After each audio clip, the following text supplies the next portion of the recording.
suis à 64 km/h. 80.08. Salut les pilotes, c'est Olivier. Aujourd'hui je vous retrouve pour un comparatif entre le Mavic Pro et le Phantom 4. C'est parti!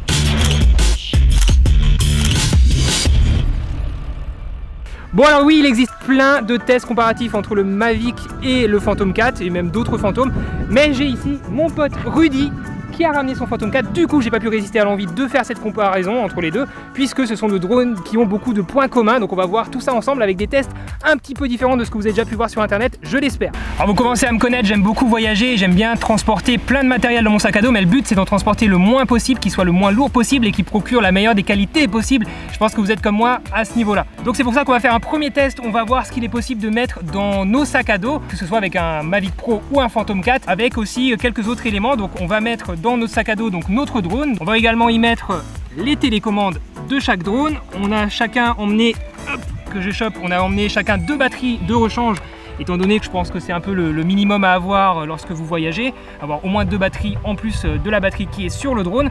Et ensuite j'ai aussi amené un appareil photo, donc c'est un hybride mais qui est assez gros. J'ai aussi quelques objectifs en plus ici. On travaille tous les deux avec un iPad mini 4 pour piloter notre drone.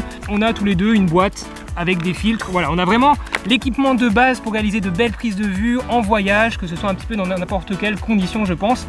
Et il y a un élément que tout bon randonneur a toujours avec lui, c'est le casse-croûte.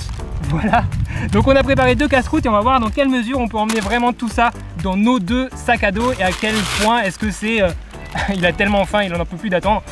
Est-ce que tout ça dans un sac à dos, ça tient et est-ce que c'est efficace, confortable, compact, voilà. Alors moi j'ai un sac à dos de marque Think Tank, je crois que ça s'appelle un Streetwalker Pro, je vous mettrai le lien en description si ça vous intéresse.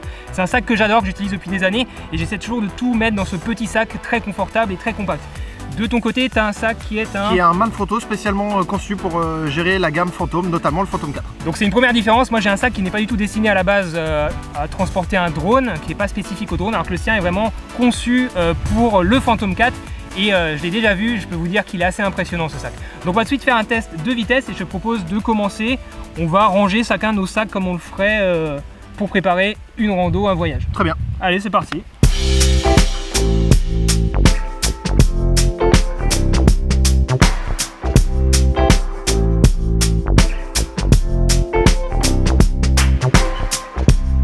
Je crois qu'on a fini vraiment en même temps et honnêtement, alors il allait un petit peu plus vite que moi mais je me suis aussi dépêché et je pense que je suis assez impressionné. Je pensais pas qu'en termes de rapidité il serait vraiment en même temps que moi, donc vraiment. Et encore il y a une façon d'aller plus vite parce que ce sac là de chez Manfrotto permet une ouverture spécifique pour pouvoir placer directement le Phantom 4 de l'autre côté avec les hélices qui sortent exactement. Je peux vous montrer un petit peu. Et du coup ton drone est beaucoup plus rapidement dégainable, comme ceci. L'avantage de ce sac qui marche comme ça.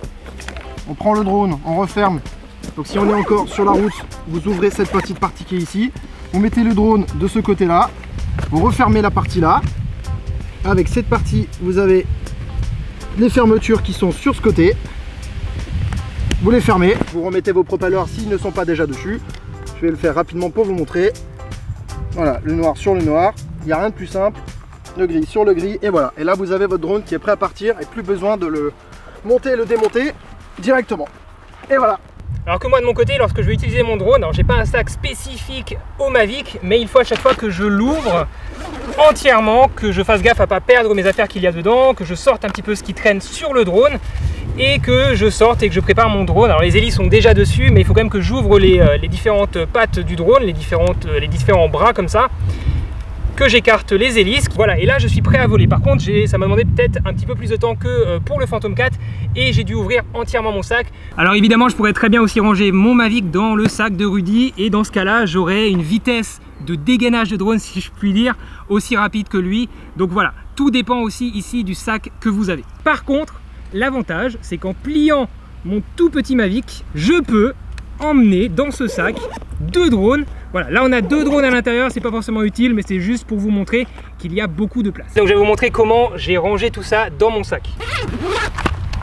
Donc j'ai mon iPad, mon sandwich que j'ai hâte de manger, ma petite salade pour le dessert, un premier objectif, un deuxième objectif, la télécommande du Mavic qui est ici, 2 batteries, les filtres, le Mavic qui est bien rangé ici dans un compartiment que j'ai prévu spécialement pour lui, que j'ai donc emballé dans du papier bulle. Et ici, caché, rangé et sécurisé, mon Sony A7R2 avec un 50 mm dessus et encore un objectif ici, 1,85 1,8. Voilà, donc j'ai rangé tout ça dans mon sac et c'est vraiment l'essentiel de ce que j'utilise pour réaliser mes prises de vue. Tout rentre dans ce petit sac. On va tout de suite voir comment Rudy s'en sort sur son gros sac à dos avec le Phantom 4.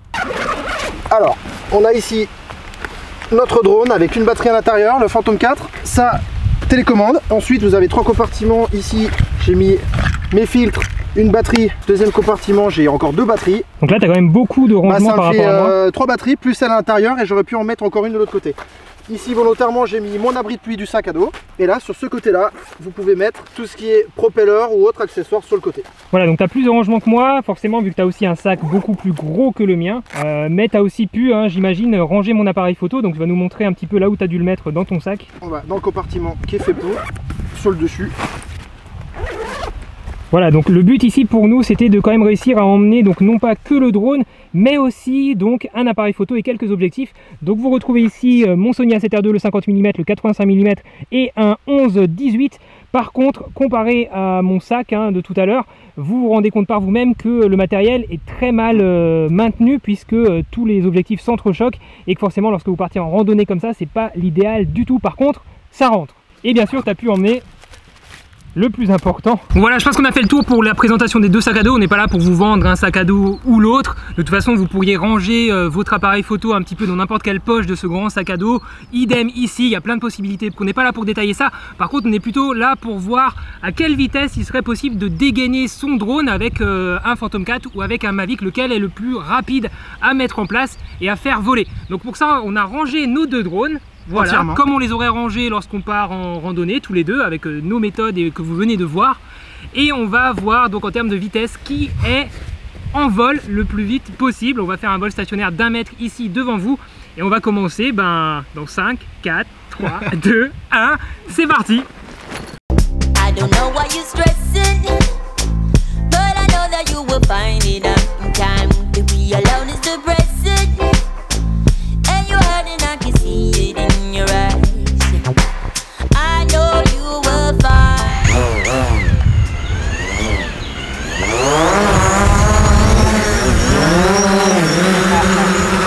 Alors je dois vous l'avouer, à ma grande surprise, il y a égalité. On peut pas dire que je sois 1 minute plus rapide, 5 minutes plus rapide, c'est pas du tout le cas. Je sais même pas si je suis quelques secondes plus rapide, puisqu'au final tout dépend de quelques petits détails. Et je pense qu'on a exactement la même rapidité de mise en vol.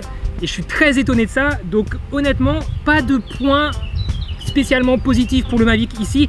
Il est transportable, il est léger, il est compact. Il a les bras qui se replient, donc on peut penser qu'il est plus rapide à mettre en vol, mais finalement pas forcément. Bon, maintenant on va rentrer dans le vif du sujet avec un test de vol de ces 2 drones. On va tester déjà une première chose qui va être la vitesse maximum de ces 2 drones. Il faut savoir que le Mavic est donné pour une vitesse max de 65 km/h alors que le Phantom est donné pour une vitesse max de 72 km/h. Donc normalement sur le papier, le Phantom devrait gagner, sachant que ce Phantom 4 est 2 fois plus lourd que le Mavic. Il fait à peu près 1,3 kg, 1,4 kg alors que le Mavic fait 700 grammes. C'est un point important quand même à rappeler ici lorsque vous portez votre sac à dos. Ça va forcément vous faire mal au dos un petit peu plus vite avec le Phantom. Je tiens à le préciser parce que j'aime bien mon petit Mavic quand même qui est tout léger et tout compact. Mais bref, c'est pas le sujet ici. Si vous voulez connaître plus de caractéristiques concernant ces 2 drones en termes de poids, de dimension, etc., je vous mets des liens en description. Allez jeter un coup d'œil. On va pas détailler ici tous ces points-là, tous ces éléments-là. Ça va être un petit peu long et rébarbatif puisqu'il y a déjà plein de vidéos qui le font. Donc on se retrouve tout de suite en vol. Donc on vient de positionner nos drones sur une ligne de départ fictive. Donc je vais vous montrer avec le Mavic, montre-nous aussi avec le Phantom. On est côte à côte, on a juste laissé une petite séparation de hauteur de sécurité. Et donc on va s'aligner maintenant tous les deux. On va regarder dans le sens de la piste comme ça. Et on va voir lequel arrive le premier sur la ligne d'arrivée, là où on est. Là on a positionné les caméras pour que vous puissiez voir cette ligne d'arrivée. 3, 2, 1, top. 30, 40, 50 km/h. 50 km/h pour moi aussi, 60 maintenant. 72. C'est bon, je te vois dans mon champ, t'es devant moi. 80. Je suis à 64 km/h. 80.08. Et j'arrive longtemps après toi. Toi t'étais à combien là pour le coup? 80.08 vitesse maximale. 80 km/h.08, donc beaucoup plus rapide que ce qui était annoncé par DJI avec pour le Phantom. Avec le vent dans le dos. Alors le vent dans le dos. Alors par contre moi sur le Mavic j'étais pas plus rapide que ce qu'a annoncé DJI, j'étais plafonné à 65 km/h. On va poser les drones, donc là c'est une victoire du Phantom 4 sans surprise. On pose les drones et on passe au test suivant. On a maintenant changé de spot, vous nous excuserez mais on a un petit peu pris cher au soleil tout à l'heure, hein. Je pense que ça se voit à l'image, vous vous moquez pas de nous s'il vous plaît. On a changé de spot, on s'est mis à l'ombre pour cette fois-ci faire un test comparatif de pilotage, mais cette fois-ci en échangeant nos drones. Je vais piloter pour la première fois le Phantom 4 et Rudy va piloter pour la première fois le Mavic. Alors déjà première impression ça va être la prise en main de la télécommande. Alors moi j'ai l'habitude de la petite télécommande du Mavic, là on a une télécommande beaucoup plus grosse, on l'a mieux en main, ça c'est clair. C'est plus encombrant, on l'a vu en début de vidéo, on va pas revenir là-dessus. Je regrette juste de ne pas avoir mon tour de cou ici pour pouvoir vraiment la reposer et piloter avec le pouce et l'index. Donc je vais devoir piloter avec les pouces, mais on pourrait ajouter facilement un tour de cou étant donné qu'on a ici un trou prévu pour, une attache prévue pour. Ensuite j'ai l'iPad qui est au-dessus alors que sur le Mavic j'ai l'iPad en dessous. C'est pas dérangeant du tout, au contraire je trouve qu'on a vraiment une bonne vision, il est juste en face de moi, je vais vraiment pouvoir piloter, me concentrer sur le cadrage. Je sais pas ce que tu penses toi de la télécommande du Mavic. Il y a une réelle différence déjà de taille et de poids, c'est clair. Donc là Olivier a mis un iPad dessus, ce qui gêne pour moi pas du tout. On retrouve de toute façon l'essentiel des commandes qu'on a besoin. On a exactement les mêmes commandes. Voilà, c'est exactement les mêmes commandes, je m'y suis retrouvé très rapidement, j'ai les deux molettes au niveau de mes index, le bouton pour démarrer la photo ou la vidéo. Les deux antennes, la qualité des joysticks sont plutôt très bien, on s'y retrouve très bien, je les trouve très durs. Les tiens je les trouve un peu hauts parce qu'ils sont vraiment prévus pour être pris avec le pouce et l'index. Voilà, donc lorsque vous pilotez que avec le pouce posé dessus, c'est un petit peu haut avec ma taille de main qui est une taille standard. Donc si maintenant vous êtes un utilisateur du Phantom, vous allez vous y retrouver très vite sur la télécommande du Mavic, il n'y aura aucun problème. En 5 minutes vous aurez repris les bons réflexes, mais je trouve que c'est petit, il faut s'y faire. L'habitude d'avoir l'iPad comme tu disais plus bas, on va avoir le coup un peu plus compliqué, mais on va s'y faire. Je suis agréablement surpris. Et je pense que si c'est votre premier drone, que ce soit l'un ou l'autre, vous allez vraiment avoir un confort de pilotage qui soit très bon des deux côtés. Ouais. Donc on va décoller les deux drones, ils sont prêts, ils sont devant nous et on va faire quelques tests en vol comme je vous l'ai dit tout à l'heure.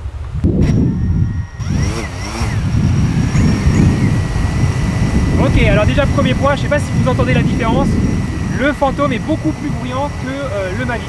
Je vais couper le Phantom, vous allez écouter le Mavic. Alors bien sûr ils sont au ralenti les deux, mais vous allez voir en vol c'est pareil. Et maintenant on n'entend plus que le Phantom. Allez, on va décoller.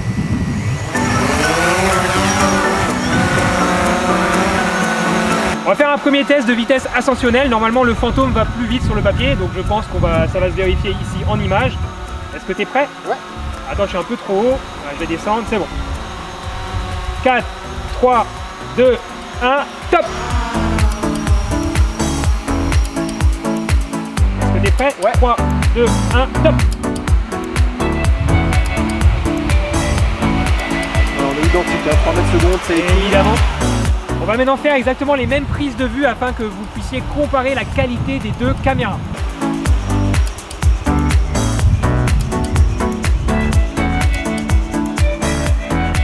Alors il faut savoir que pour ce test, on a tous les deux exactement les mêmes caractéristiques au niveau de la caméra. Donc on est en 4K 25 images par seconde avec des ISO à 100. Au niveau de l'exposition, on est à peu près à 0. Alors au niveau du Phantom, vous avez un shutter ici de 500, 1/500e. Pourquoi? Tout simplement parce qu'il a seulement une ouverture de 2.8, ce qui est quand même très lumineux. Mais forcément le Mavic qui a son ouverture de 2.2 va être encore plus lumineux et du coup son shutter est à 1 millième. Voilà, 1 millième au niveau du shutter, donc forcément il va y avoir des différences de rendu au terme de flou de mouvement. Bon bah écoute, je te propose que maintenant on teste un petit peu le vol tout simplement. On va voir un petit peu quelle différence on peut noter par rapport à nos habitudes. Alors, on va essayer de faire des prises de vue de l'arbre là-bas et de tourner autour. Alors déjà je note que quand j'accélère là j'ai des hélices très voyantes. Je pense que vous voyez très bien à l'image. Que je n'ai pas avec le Mavic. Voilà, même quand tu avances vite, c'est vrai qu'avec le Mavic, on n'a pas ce problème d'hélice très rapidement voyante. On est ici en D-Log tous les deux, avec un style d'image à 0 en saturation, 0 en contraste et 0 en netteté. Comme ça, on a une image vraiment pure, sans filtre, rien du tout. Et donc, on va vous laisser un petit peu regarder la différence entre les deux. Hein. On va tourner autour de cet arbre.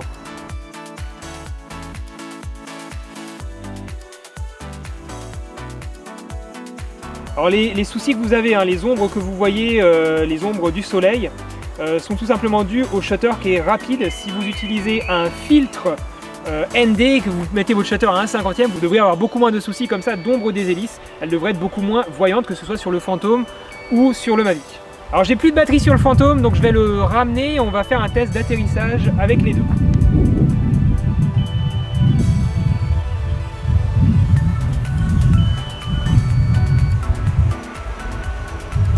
C'est vrai qu'il vient très vite, hein. Il est très réactif le Phantom.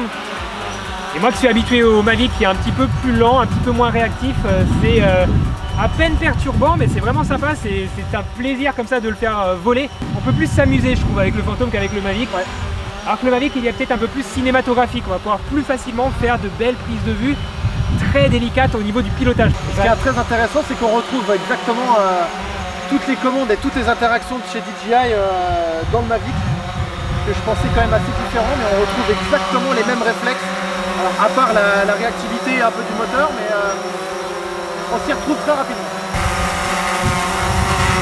Il n'est pas ultra stable. Il bouge. Tout ça rien.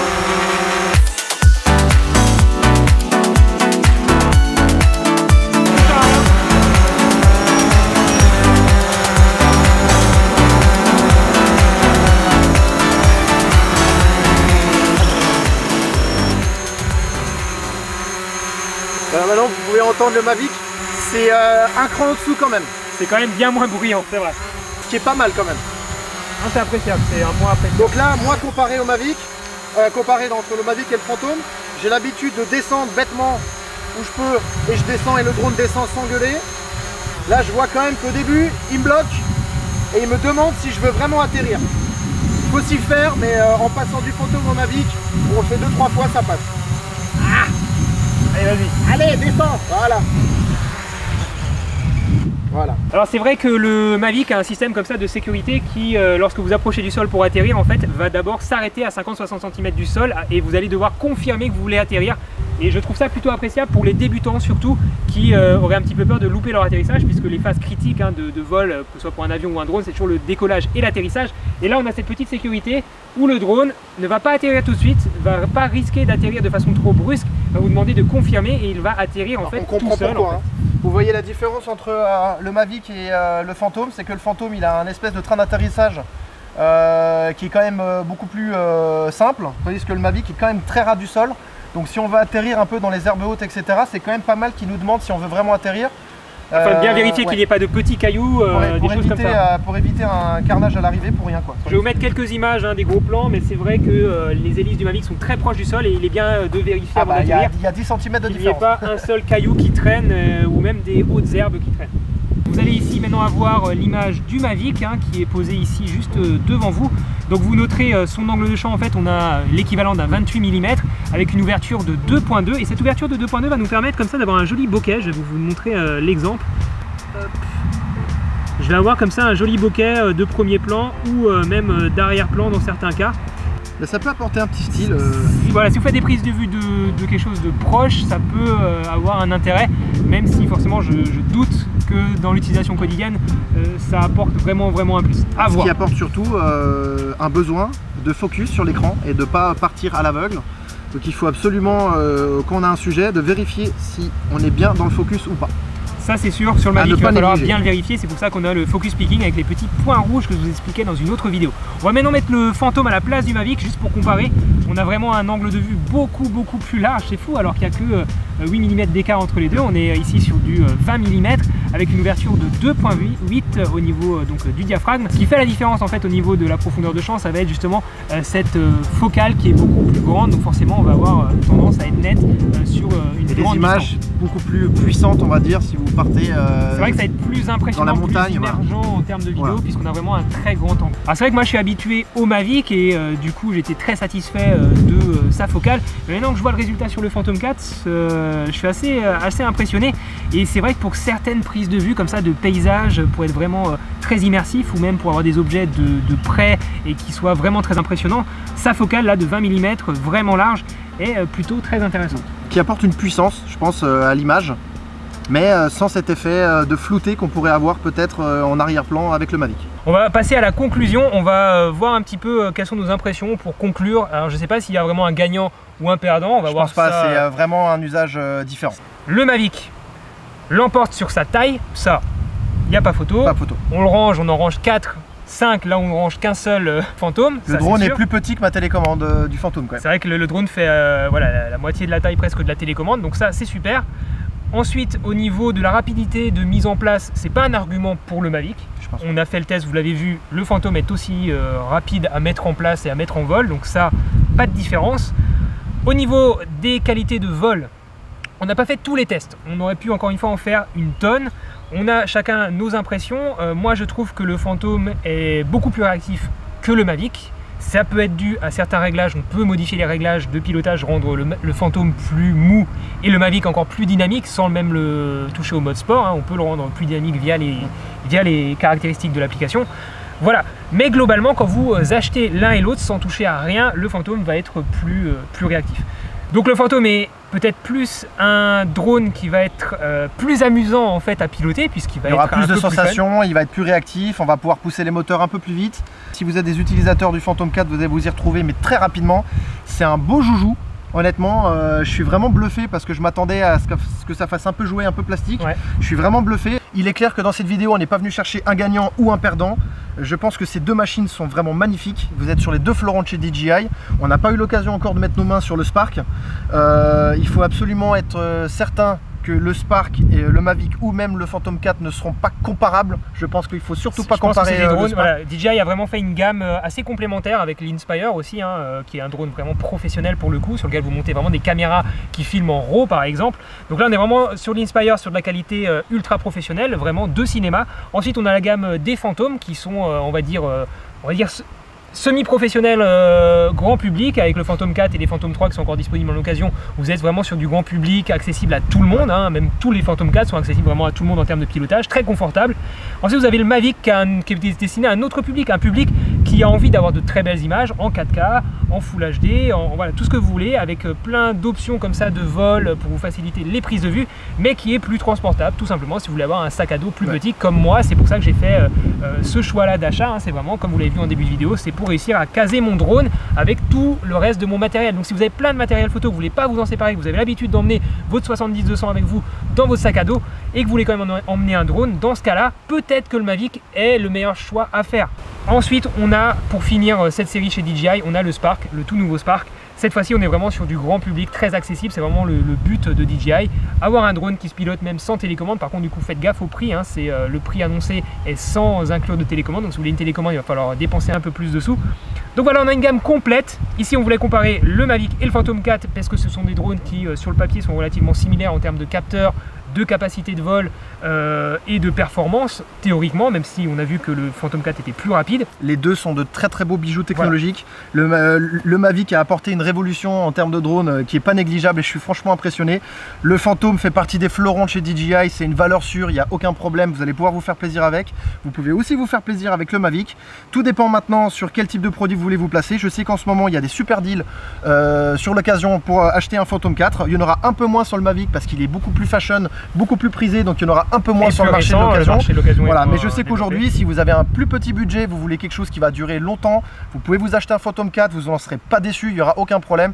Si vous achetez une des deux, ce sera un très très bon choix.